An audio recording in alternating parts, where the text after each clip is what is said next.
Okay, welcome to the very first Drinking with Authors episode.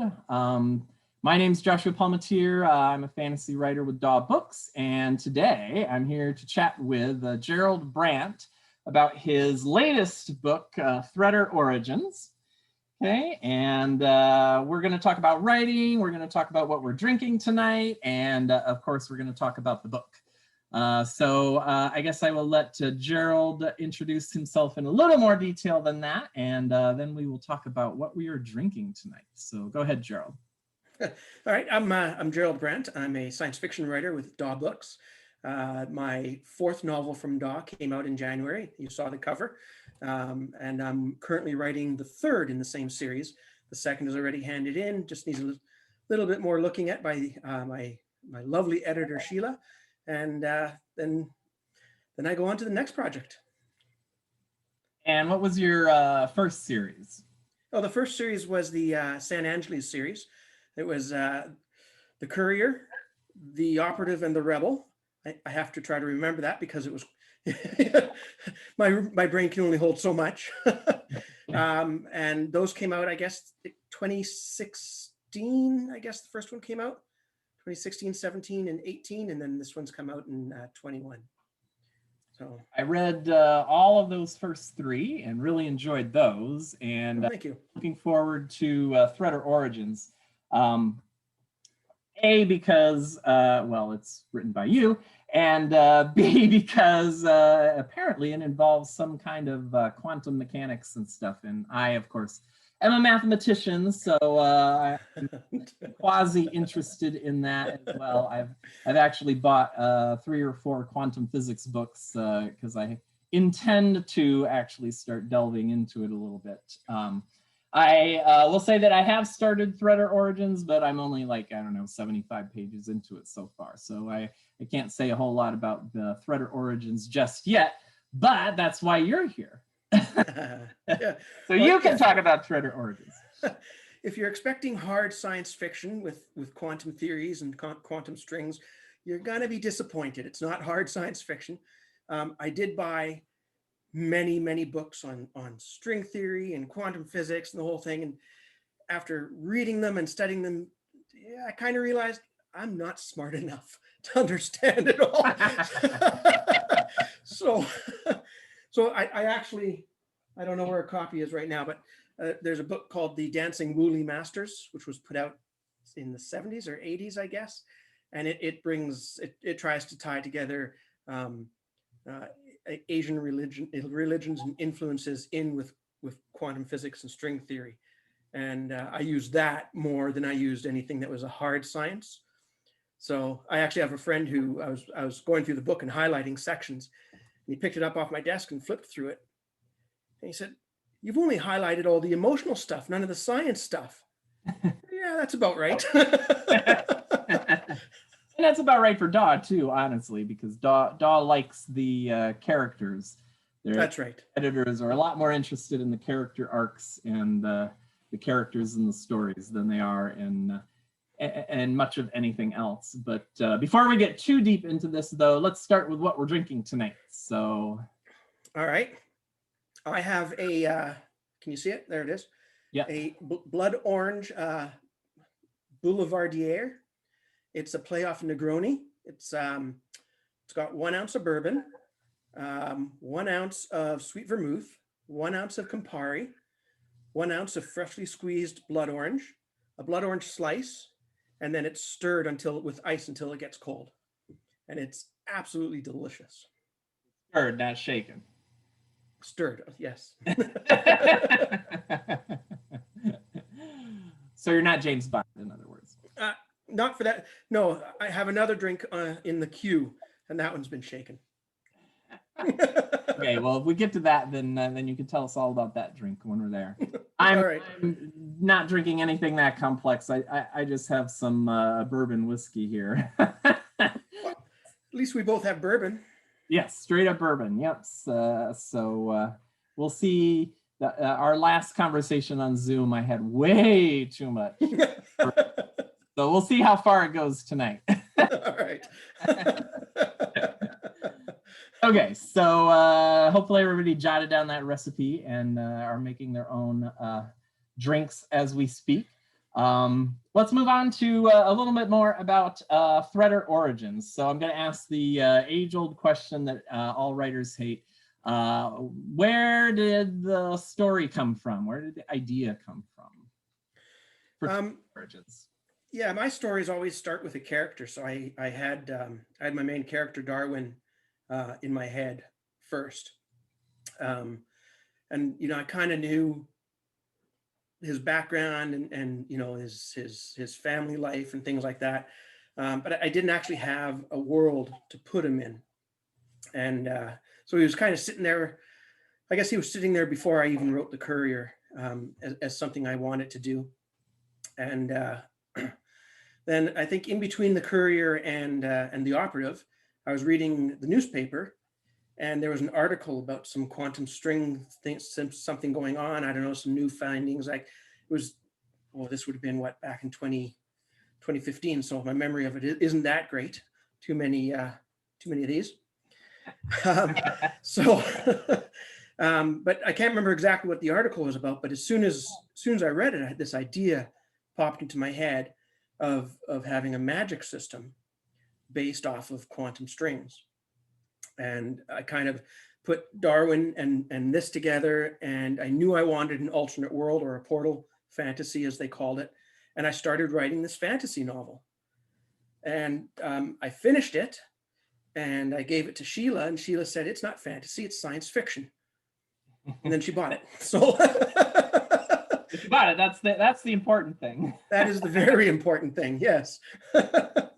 So yeah, I wrote the whole thing as fantasy with a full magic system with its pluses and minuses.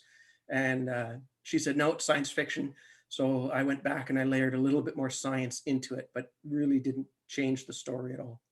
Okay, I was going to ask you, when she said it was science fiction, did she ask you to rewrite it, revise it in that vein? So you did have to go back and make some changes. I did. And those ones I did without her editorial comments yet. Right? She bought it, but didn't want to do editorial comments until I'd made it a little bit more sciencey. Okay, and so this begs the question then, since we know that it's at least quasi based on quantum mechanics, had you done quantum mechanic research before that first draft, or did you do the research after Sheila suggested it was sci-fi and you felt like... I did it before. I did it as I was writing it as the fantasy. Okay. So yeah, because I was like, the magic system was based off of, very loosely off of, quantum strings. So I figured I'd better have some sort of background. You won't find any of it in the book though, because like I say, I'm not that smart. Well, I like I said, I've read 50, 75 pages, something like that, and I haven't seen an equation yet. So I think one of my characters might say 2 + 2 at one point. Comes up with the wrong answer though. So I shouldn't expect to see like any tensor products or anything like that. No. No? No. Aw. Sorry. You're disappointing the mathematician in me. Yeah, I very much enjoy reading hard science fiction, but I really don't like writing hard science fiction. So I don't think you'll ever see me do anything that's really hard science fiction. Even though I'm a mathematician, I would probably say the same thing myself. Even though the current series that I'm working on for DAW is based off of a mathematical structure. I think you probably ran into the same problem that I ran into, even if you had used more or wanted to use more of the quantum mechanics in it. It just doesn't work it's really hard to make it work in a novel. Because the novel, especially a DAW novel, because the novel's supposed to be about the characters, so you don't want to stop and take a whole chapter and talk about quantum mechanics or that's right. A mathematical structure. It just doesn't work. So yeah, I totally understand that. What was it about the quantum mechanics though that made you think magic system? And again, the click was made like back in 2015 or 2014, something around that time frame. And I can't remember, it was something that was in that article that was worded, you know, if I kept the article, which really I should have, you know, to put it into my archives, because when I'm dead, people won't want to read it. But, you know, I should have kept the article, but I didn't. But there's something in there, some twist of phrase or something about you know, multiple worlds and quantum strings and quantum theory and stuff. I can't remember, but there's some twist in there that just made me kind of go, oh, what if a few people could manipulate the quantum strings and not necessarily change reality, but, you know, be able to maybe look a distance in the future, or be able to teleport themselves by, you know, just stepping through a quantum hole or something and getting to the other side. Right. So I kind of just started, something just twigged, and I started thinking about these nifty things, and that was it. I knew the world. Yeah, because you, in the part that I have read, you've been talking about probabilities and all of that. And I mean, I've started to see what I'm assuming you're talking about when you mention the strings and all that kind of stuff.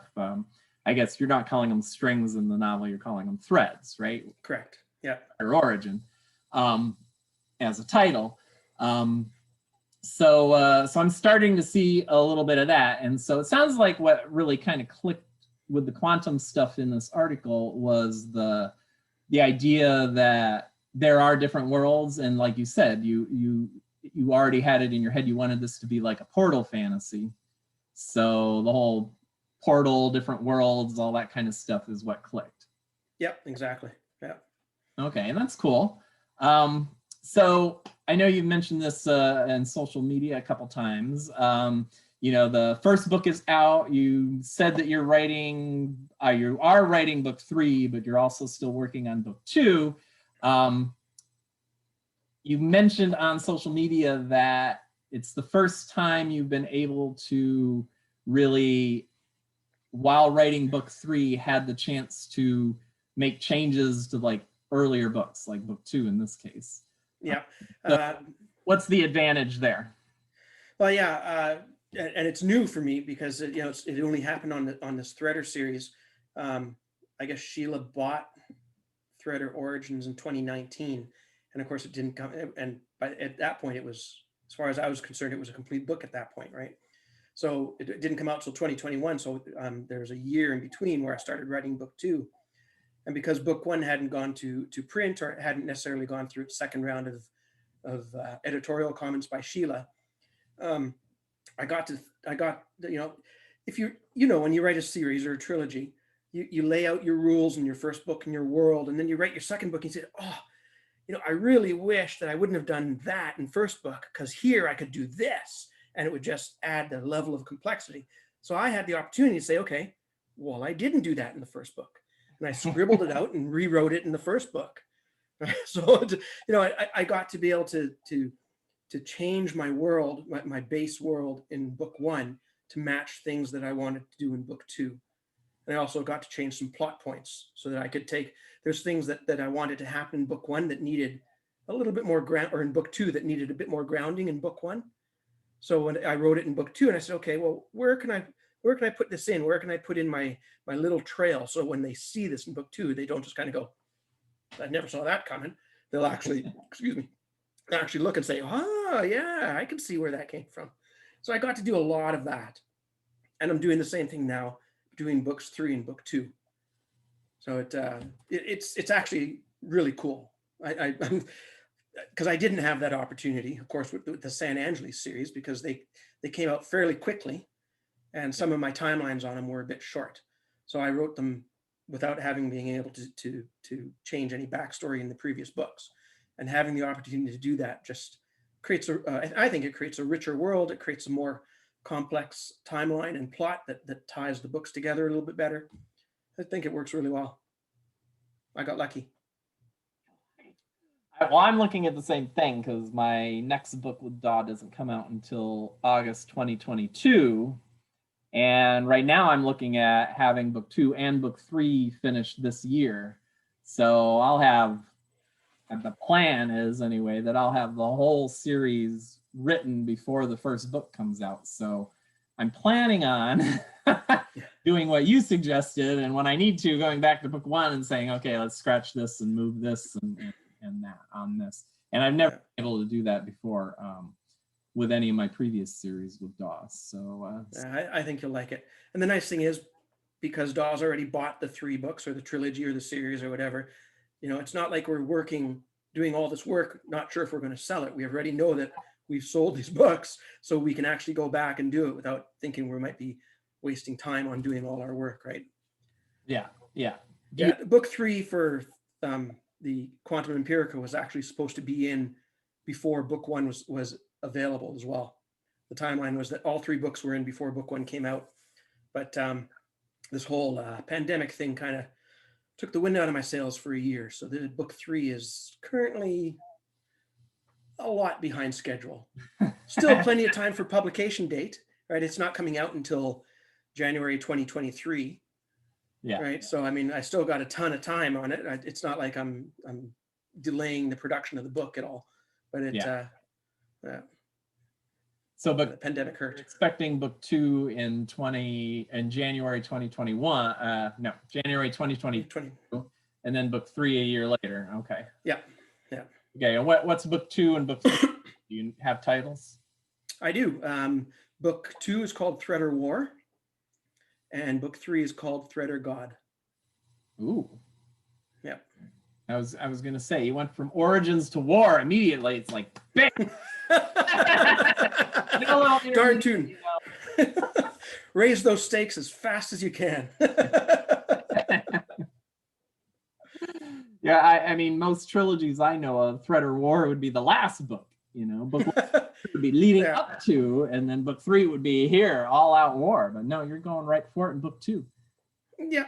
I mean, all 3 books have a war in them, but book 2, it's really, that's what the book is about this big war. Even book 3 has a battle or 2 in it.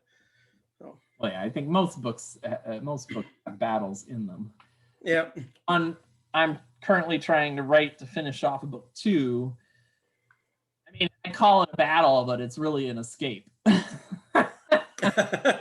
You know, it's like there's not going to be the huge battle that there was at the end of book 1, but technically it's a battle. It's just the goal is to escape this time.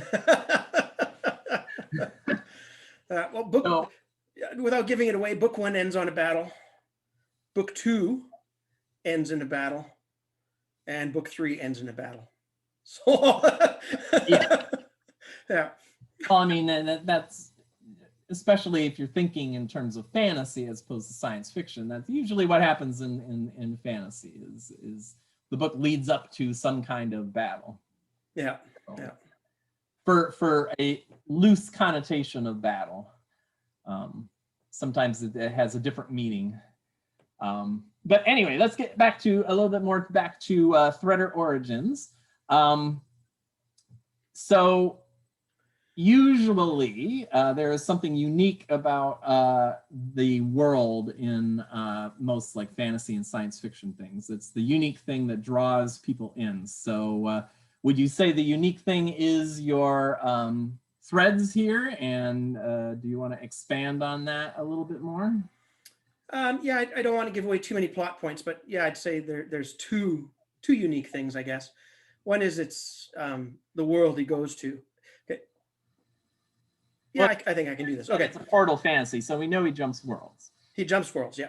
The world that he is currently in, our world, is as we know it, right? It's current times, everything is normal.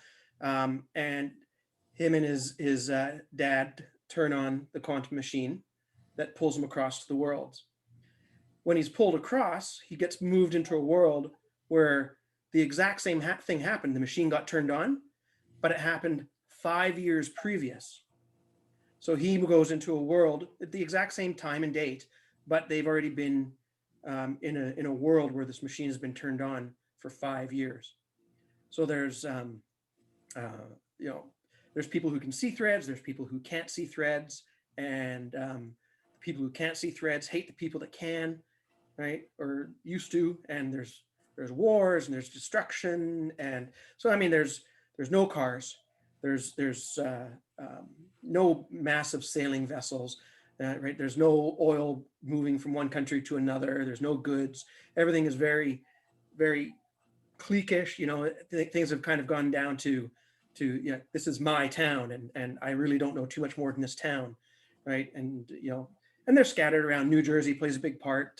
San Diego plays a huge part. So I go all over the country, but it's really, people have gone the way they were in the old days, right? It's you don't have the transportation, you don't have the airplanes and the cars or whatever. You kind of just have your community, and the book has a lot of individual communities that get pulled into various things. So that's one of them. And the second thing is, of course, the threads. That's huge. Yeah, I was going to say that. So the two things are the threads, and then this different society without the technology and the culture and stuff. Yeah, it's almost a post-apocalyptic world. Yeah, the part that I've read, that's how it's coming across. Yeah. It's kind of post-apocalyptic. I don't think I'm spoiling anything by saying, you know, like the coffee tastes different and the food tastes different and all that kind of stuff, and you know, you realize that well, I realized, but the point of that was that, you know, if we don't have trade, you're not going to get salt and pepper and you know, beans from Colombia, and you know. That's right. Yeah. So yeah. Yeah, that's there. I can see that already. Yeah, and the post-apocalyptic stuff that I put in, it really wasn't. There wasn't a lot of it in book one, but when I started doing book two, I needed to bring in a lot. You know, I do need to do more world building, bring in a lot more backstory, and that's where I realized that, yeah, this kind of stuff was going to happen, and that's where I got to go back to book one and put those, you know, those storylines in there, so that you could see it in book one, and when it came out full force in book two, it wasn't so unexpected anymore. Yeah, and that's cool. Actually, it's a good turning point to kind of start talking a little bit more about writing in general, because, like, as a writer, I'm like a total pantser. You know, I might jot down you know, a synopsis or something like that in order to sell a book, like before I've written it or something. Or in the case of the series that I just sold, I had the first book written already, but I, you know, threw together some synopses for book 2 and 3 so that the publishers knew where it was headed. But in general, like when I sit down to write, I don't refer to a synopsis. I don't have an outline. I just, in my head, I kind of have a couple of like scenes where I think it's going to head. But even that's not a guarantee. So I just kind of have this very, very, really rough idea of what I think the story is, and then I just kind of sit down and start writing. So that's my process. What is your process?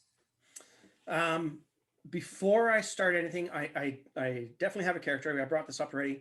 I always have my main character fairly well developed in my head before I start anything, and I usually have a fair idea of what the world's going to be, and I know where I want. If I'm doing, in this case, a trilogy, I know where I want book 1 to end. I know where I want book 2 to end, and I know how I want book 3 to end. So that's where I start. And then I you can't see it, it's off screen. I have a stack this big of Post-it notes, and I'll go to my big whiteboard and I'll write down, you know, sometimes it's a sentence, sometimes it's one word, sometimes it's an emotion, and I'll start putting these on the board, where one Post-it note is one scene. So I'll write out about 100 Post-it notes for one book, and I'll rearrange them, and I might put in a few more details on the Post-it notes until I look at my whiteboard and I say, I have a complete story. In the case of San Angeles, where I had multiple point of view characters, I use a different color Post-it note per point of view character. So I can take one glance at my board and say, well, geez, I got 4 scenes in a row from the same point of view. Well, I can't do that, right? And I start rearranging. Once I'm happy with that, I usually end up with about 72 to 80 Post-it notes left on my board, which for me turns into about 100,000 word novel. So I'll take those Post-it notes and I will put that one line or that one emotion or whatever into a spreadsheet, color coded to match the Post-it notes. And then I'll start adding detail. I'll add where it takes place. I'll add who's in the scene. I'll add, descriptions and more emotional depth of what I want. And in the case of the San Angeles series, I add date and timestamps to every scene, which I wouldn't recommend doing. That's a headache. I ended up doing, for the San Angeles series, I ended up building a massive Gantt chart just so I knew where each character was doing what and when, so that the storylines wouldn't come out of sequence. So, but anyways, I end up with this massive spreadsheet that has every scene from the front of the book to the end of the book. And then I will take just the detailed description from that, and I'll put it into my document as a header. And then I'll start from the beginning, scene 1, and I'll write all the way down through the book sequentially. Usually when I hit the halfway point, because writing is organic. As a pantser, you know that. These ideas come up and you're going, oh yeah, and this character suddenly takes on more value than what you thought he would, right? So about the halfway point, I look at my plot, I look at my spreadsheet, and I say, okay, yeah, it doesn't quite fit it anymore. I still want to hit these points. And I'll start maybe either rearranging scenes, or I'll take out a scene and put in a new one, and until I'm happy again, and then I'll write the second half of the book. And I never go back. I don't, if I'm writing scene 25 and I think, oh, I need to put this into scene 2, I'll go back up and I'll just jot a note and I'll go back. I'll never rewrite anything until I have the first draft. I'm a big believer in you can't revise what you don't have. So I want to have the entire novel first. And usually I end up with 75,000 words in my first draft. And then I do what sometimes feels like 25 million revisions. I know that feeling. Yeah, and then I'm done. And I actually have a list as well. I have a very specific set of flaws that my beta readers have told me about. So I actually have a list, and I actually have revision passes where I go, okay, I have to do this. And I'll go through every scene and for that one item and go, okay, no, I'm good. Oh, no, made a mistake. And I'll go through that list. And so the list is 10 long. That's 10 passes, 10 revision passes right there. You can't like check all 10 of them all at the same time in one pass? I think we covered how I'm not so smart when we started.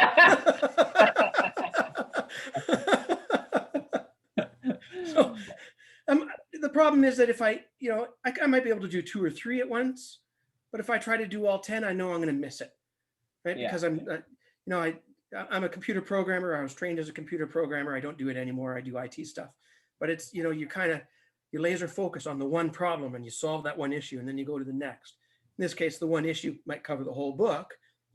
It's spotted all the way throughout, but I like to solve the one issue first before I go on to the next one. Yeah, and I'm just joking. I mean, that's your process. That's what works for you. And I think that's the key thing that most writers don't understand is they just got to what process works best for them. I mean, like I said, like what you do with the Post-it notes and then the whole spreadsheet and everything, I would go nuts. I mean, that I would not be able to handle that. I mean, I literally sit down and, while I'm writing a chapter, while I'm writing, I might say, oh, I think this is where this is headed. And I'll jot myself a little note at the end of the chapter. And then, if I don't get to it in that chapter, then it gets bumped into the next chapter as a note and whatnot. So I have minor little notes. I usually only have like, maximum of 3 or 4 of these kind of notes kind of getting bumped as I move along and whatnot. But I also want to emphasize what you said earlier, because I do the same thing. I never go back and change something. If I know something earlier in the book is now wrong or is not, I don't go back to that chapter and leave myself a note. I have a list of notes that get bumped along on each chapter of things that I want to change in the revision. And I want to say that I agree that it's not wrong to go back and change things the minute you know that you think it needs to be changed. I don't think it's efficient though, because like you said, you need to know where the book is going to end. And so you need to know the whole book before you can decide whether that thing you think needs to be changed actually needs to be changed, or how it needs to be changed. Right. And for you, that makes sense because you're a pantser. You don't know where you're going. I already know where I'm going. Right. But I still but you also said that along the way things change. So. Of course they do. Yeah, they have to, because your imagination starts kicking in, right? And yeah, things change dramatically. I was talking to another writer, and they do something similar. They don't go through the spreadsheets and everything else, but they have the everything basically plotted out. But when as they're writing, they'll write scene 1 and they'll go to 2 and they'll go, oh, okay, well, in order for this to work, I need to change scene 1. They'll go back and do scene 1, and then they'll go to 2 and 3. So by the time that they've hit say the middle of the book, they've revised, scenes 1 through 10 30 times already. Yeah. Right. But then they keep going and keep going. By the time they get to the end of the book, they know exactly what they want. And there's no revision. It's perfect. Yeah. Right through. Right. So yeah. Do I think it's inefficient? I think so. But you asked me on a bad day, and I think my system's pretty inefficient as well. So I don't think there's really a good efficient system for writing a novel. You just, like I said, you just got to find what works best for you and do it. Like I've tried the outline. I've never tried a spreadsheet and post-it notes and stuff, but I've tried to like outline, like chapters, because I know like Patricia Bray, she usually says chapter 1 and she has notes about what happens in chapter 1 and then chapter 2 and does sort of an outline in that way. And then like she might get to chapter 5 and realize the outline doesn't work anymore. And so she goes back and adjusts the outline and whatnot. But it's just whatever helps you organize things in your head. Yeah. If you're a beginning writer and somebody's trying to sell you the method to write a book, and this is the way it's done, and this is the way it has to be done, run away as fast as you can, because it's different for everybody. You can listen to them and you can say, ooh, I like that, and pick it out and put it into your method, or you like that and put it into your method. But don't listen to anybody that says, this is the way a book has to be written, and that's it. Yeah. Because it's different for everybody. Like you were saying that Patricia Bray writes out all her chapters in advance, so she knows what it is. I don't know what my chapters are until my book is actually 100% finished and gone through all the revision process. Then I'll go through and I'll go, oh, all right, there's a chapter break, and I'll go, oh, there's another. So I don't do chapter breaks until I'm done the book. And I'm doing chapter breaks all along the way. I'm done with chapter 1. This is the end of chapter 1. I'm now on to chapter 2. It just, for me, I hit a spot where I'm like, okay, this feels like the end of the chapter, and that's how I know, quote unquote, know that that's the end of the chapter.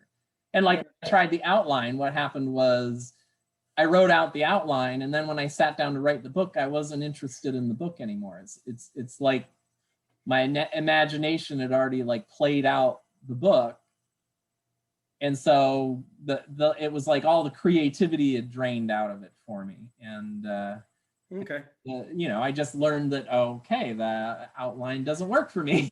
Yeah. Yeah, if it doesn't work, don't do it. Yeah, exactly. I found out I was an outliner when I wrote The Courier. I wrote The Courier as a NaNoWriMo novel, National Novel Writing Month, which is November, I believe. I wrote 65,000 words in 1 month, and I ended up with The Courier. And it was such, it was garbage. It took me 2 years to take what I'd written and actually turn it into something that was actually a novel instead of just, 65,000 words put onto the paper. So that's when I realized, and that plus deadlines from DAW Books made me realize I better know where I'm going. I spent too many sessions sitting at a keyboard with a blank screen going, I don't know what I'm doing next. I don't know what I'm doing next. Now I don't have that problem. I flip open the spreadsheet and say, I'm doing that. And whether it's garbage or whether it's really good, that is exactly what I'll write. Right? Yeah. Because the magic happens in the revision process. The first draft is always garbage. Yeah, I'm where I'm writing right now. I'm kind of in that place where I'm looking at the screen going, I don't really know what happens next. All I know is that where I'm at and where I know I need to be by the end of this chapter, that I have to get to this spot. And I'm just, the last couple days of writing has been kind of rough because I'm writing, I got like 1,200 words and whatever. But it feels like I'm still like feeling out how I'm supposed to get from here to there. And I don't have a nice little spreadsheet that tells me that's supposed to happen with this character to get me to this spot. Yeah. And the spreadsheet tells me what I need to write next. Right. So I can sit down and I can start writing right away. But, on a bad day, even though I know what I'm supposed to be writing, a bad day is still, 500 words. Yeah. And that's all I get. A good day, I'm doing 5,000 words in 2 hours. Yeah. There's a lot of bad days. Right. I was just saying, because you have it outlined. If I got 5,000 words in 2 hours. Yeah. I think the most I've done in a day of writing, not 24-hour writing or anything, but in a couple hours of writing, I think is 3,500, and I thought that was spectacular. My best is we there's a group of writers here in Winnipeg that get together and we do write-off weekends. So one of us will host, and everybody will come over, and we'll have food ready and all that stuff. All we do is sit and write. We're on the couch, we're at the kitchen table, or whatever, and then we break for lunch and we chat. And, if you're at a tough spot in the book, you can chat a little bit, but you're not supposed to disrupt the writing time too much. But on one of those, in one 8-hour session, I think I did just over 10,000 words a day. I can't even imagine myself doing that. Yeah, that's pretty rare for me. I mean, well, pretty rare. It's extremely rare for me. It's only happened to me twice, right, in my entire writing career, which goes beyond the 6 books that I've sold. Yeah, right? So it's a pretty rare thing. But when it flows, it can work. Yeah, usually the scenes where I end up writing a lot of words really, really fast are like the battle scenes or something like that, because there's less, it's less emotion and more just mechanical movement kind of things going on. There's emotion there because emotion led up to the battle, and emotion tied in with it and whatnot. But yeah, there's a lot more actual like physical movements and things happening, and I can write that fast. It's when I'm really like delving deep into the characters and how and their motivations and how they're moving from one place to the next, or what gets them from one place to the next. That it seems to take me for much longer to write. Yeah, I'm in the same boat. The battle scenes go really fast. Dialogue, I tend to do, I can write fairly quickly. But yeah, I've got characters, say they're in San Francisco, and I've got to get them to San Diego. There's no planes and buses or cars. And, it's maybe half a scene to get them there. And that half a scene is just a struggle. It's brutal. It's just brutal. But because you've gotta get them there believably. Yeah. And that's what the struggle is, because, you know, especially when it's emotion, because you got to get them to, you got to get your character to go through the emotion and then realize what they need to do as a consequence of it. And that's what moves them on. Yeah. Yeah. And making that shift believable, that's what's, in my opinion, that's one of the hardest things to write. Yeah. And that's what I do in revision. In my first pass, I have some keywords in there, so I know what the emotional drive is supposed to be, but there's no depth to it. It's just get these words down and get them through here. And then in the revision process is when I start layering in the mental process and the physical, you know, manifestations of it and all. And that's where I start laying it all in as revision. In the first pass, I don't do description and I don't do emotional content in my first draft at all. It's just very, very superficial. The curtains were blue. Okay, done. That was it, right? I believe Kate Elliott actually said said that once about description. She said that she doesn't, in the first draft, she doesn't worry about description, and no. she during the revision process, that's when she like layers in description and stuff like that. Yeah. And that's why my first draft is 75,000, or in the case of Threat or Gods, my first draft now is 65,000 words, which is really small. But really, there's no description. There's no emotional depth to the story yet. You know, adding those 20, 25, 30,000 words is not going to be complex to do. It's not going to be difficult to add the wordage just to get the emotional and the you know, the descriptive content in there. Yeah, yeah. See, I have that all, I don't do that in revisions and stuff. That's all pretty much in there in my first draft and whatever. So first draft, I'm usually fixing like structural plot things. You know, like I'll it's sort of what you talked about earlier, where you know, at the beginning of the book in chapter 5, you describe, you know, this character, and as far as you're concerned, it's a throwaway character. Then, you know, by chapter 8, you're suddenly realizing, you know, holy crap, the entire book, you know, is based off of this one character. If they don't do one thing, the entire thing falls apart, and suddenly, you know, so a lot of my revisions is going back and fixing things like that, saying, okay, I need the bridge to look like this so that this can happen in the later chapter, and, you know, things I just didn't realize I needed earlier on, I have to go back and add in, and a lot of that tends to be some world building stuff too. When I start, I have an idea of the magic system and how it works, but then as I'm writing it, I realize, oh wait, I need if I do that, then they're too powerful, so I need some consequences, or, you know, things like that, and so I have to go back and fix things like that in my revisions. And normally in my revision, because like I say, I hit the halfway point and I relook at my plot to make sure it follows what I've written in the first half. I almost never change the plot in any of my revisions. You know, I have removed entire scenes in my revisions because they don't, you know, necessarily feed the book properly anymore, but the plot is pretty much set.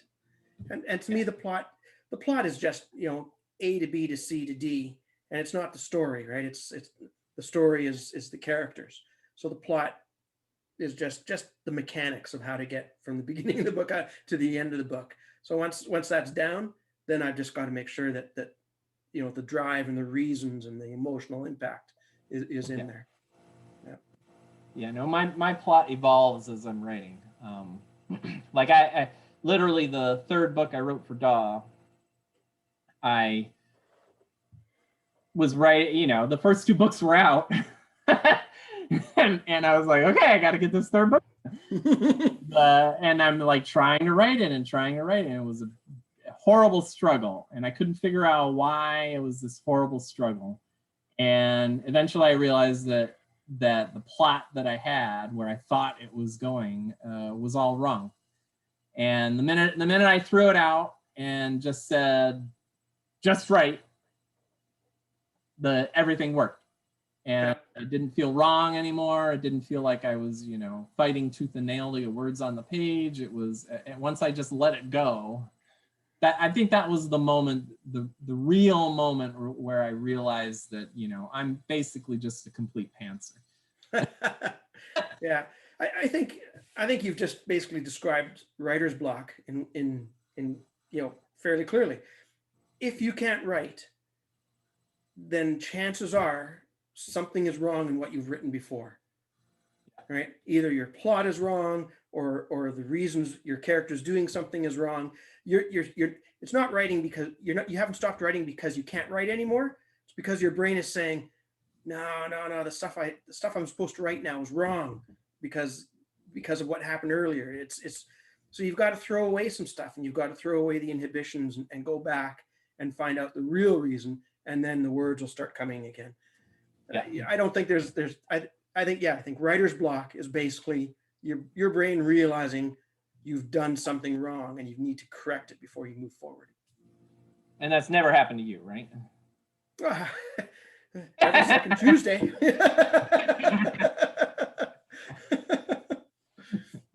Yeah, whenever the words start coming hard, I start asking myself, okay, what is wrong? Like, what have I done that is wrong? And then that's usually the solution. Is it's not usually, you know, oh, I just don't feel like writing today. It's usually, no, there's something wrong, and I have to go back and figure out what that is. And thankfully, experience you start picking up on it a lot faster, and you don't have to go back 5 chapters. You only have to go back 2 scenes. Yeah. Yeah. Okay. Yeah. And so, go ahead. Oh, I was gonna say, I think we should start winding this down. Did you get to your second drink? I just picked up my second drink. Okay. Cheers. So second drink. So this is a espresso martini. Have you ever had iced Vietnamese coffee? I have not. I'm not a coffee drinker though, so. All right. Well, this tastes exactly like that, except it's got booze in it. That makes it better. Yeah, I'm a tea, unfortunately. So. Yeah, but that's delicious. So it's got 1 1/4 ounces of vodka, 1 ounce of hot espresso, 1/2 ounce of simple syrup, and 1/4 ounce of coffee liqueur. You put it in a shaker. You shake it for a good long time. You know, not just 10 shakes and pour. You shake it for a good 5 minutes, and it gets a nice froth on top. And you pour that in the glass and you drink it. And it tastes like Vietnamese iced coffee, except that it's booze, which makes it, you know, 10 times better than Vietnamese iced coffee, which is already really, really, really delicious. I was going to ask you about the froth on top because it's been sitting there the entire time we've been talking, and there's still froth. It has. Yeah, half of it's gone, but espresso has a froth anyway. Yeah, right? As soon as you do espresso. Now, when you put it in the shaker and shake it with the ice, it seems to solidify it a little bit more, so it doesn't disappear as fast. And I actually put an ice cube in this one to try to keep it cold. It didn't quite work, but it's still good. Did it water it down too much? No, there's a lot of booze in here. It's a martini, right? So it's all booze, pretty much. Basically all booze, yeah. Okay, so do you have, any parting advice for writers out there? Any specific advice that you would want to give writers? You know, I think the specific advice I'm going to give is something that we've already covered. And that is, you can't revise what you haven't written. You know, whether it's a short story or it's a novel, finish it. Write the whole thing from front to back. Finish it. Even if it's not sequential, if you've got to hop, you know, all over, finish the short story, finish the novel. You can't fix what you haven't written. Write it. And then you can, all the magic happens when you're in revision. Make it perfect. Yeah. And you have to have a finished novel to sell a novel. I mean, true. Yeah. Short story. I mean, you can't sell an unfinished short story or novel. You've got to have it finished. Yep. And so for the newbie writers out there. And once you've been published, you can sell things. Yeah, but that's a level you have to get to. I'm not there yet. And then so that's the writing thing. Now tell us about where we can find you online and where we can buy your books, and remind us again of the book, the new book that we need. All right. To buy right now. You can find me online. I have a website at www.geraldbrandt.com. You can find me on Facebook at Gerald Brandt Author, and you can find me on Twitter at Gerald Brandt. And I also have an Instagram, which I've had for a long time, and I kind of put pictures up there, but I've started doing more stuff. Yeah, but I don't know how you get to me. But look for Gerald Brandt, look for the bald guy, the ugly looking bald guy, and you'll find me. So yeah, I know you're on there because I saw something that you posted earlier today on Instagram. There you go. I've learned to do automated posts. So I wanted a post to come out at 8 o'clock this morning on all 3 platforms. Instagram, I still have to do manually because I don't know how to do it. I figured out how to do, timed releases on Twitter. So I did all my work last night, and at 8 o'clock this morning, because I still have a full-time job, I was at work. Everything kind of went up on Twitter and Facebook, and it, looked like I was actually active on there. That's the story I tell my boss. I wasn't on Facebook, honest. You weren't there. No, that wasn't you. No. That was your assistant. What's that? I said that was your assistant. That was my assistant. Yeah, my assistant has 4 legs and is really hairy, so he barks a lot, But Threader Origins, it's out now. It's been out since January 12th, and it is available anywhere, right? You can go to Barnes & Noble and get it. If they don't have it in stock, they'll bring it in for you. You can go to Amazon. You can go, one of my favorites, go to your local independent bookseller and pick up the book there. If you want a signed copy, you can order from McNally Robinson in Winnipeg. They're on Facebook. Just do a search for McNally Robinson and you'll find them. And they will have signed copies. If they don't, they'll call me in and I'll sign it. If you want it personalized, they'll call me in and I'll personalize the book and they'll ship it to you signed and personalized. Cool. Very cool.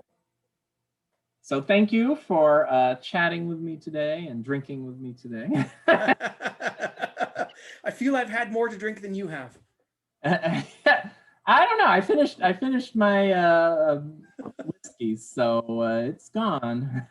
Okay. Not as much as I had the other night, though. The other night, that was a great night. Yeah. Yeah, it was a little rough. Well, thank you so much for having me. This was great.